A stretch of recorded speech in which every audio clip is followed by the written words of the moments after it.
Bendrasis vidaus produktas yra vienas pagrindinių ekonominių rodiklių, naudojamų įvertinti šalies ekonomikos dydį, jos išsivystymą ir augimo tempą.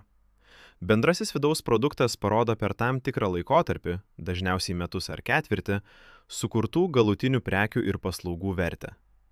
Kitaip tariant, šis rodiklis atspindi, kiek ekonomika pagamino prekių ir paslaugų šalies viduje.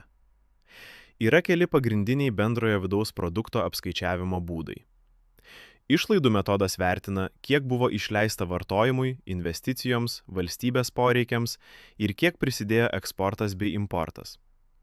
Kitas, pajamų metodas, remiasi visų ekonomikoje uždirbtų pajamų suma – darbo užmokesčiu, pelnu ir kitomis pajamomis.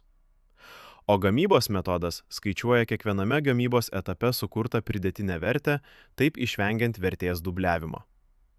Nors bendrasis vidaus produktas plačiai naudojamas kaip ekonomikos sveikatos rodiklis, jis turi ir trūkumų.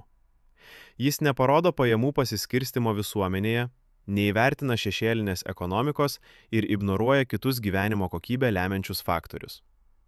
Todėl vien šio rodiklio nepakanka vertinant tikrąją šalies gyventojų gerovę. Taipogi, praktikoje galima susidurti su dviejomis bendrojo vidaus produkto reikšmėmis – nominalusis bei pagal perkamąją galią. Šie rodikliai parodo ūkio pajėgumą kiek skirtingais aspektais ir besivystančiose rinkose, kur prekės ir paslaugos pigesnės, gali skirtis reikšmingai.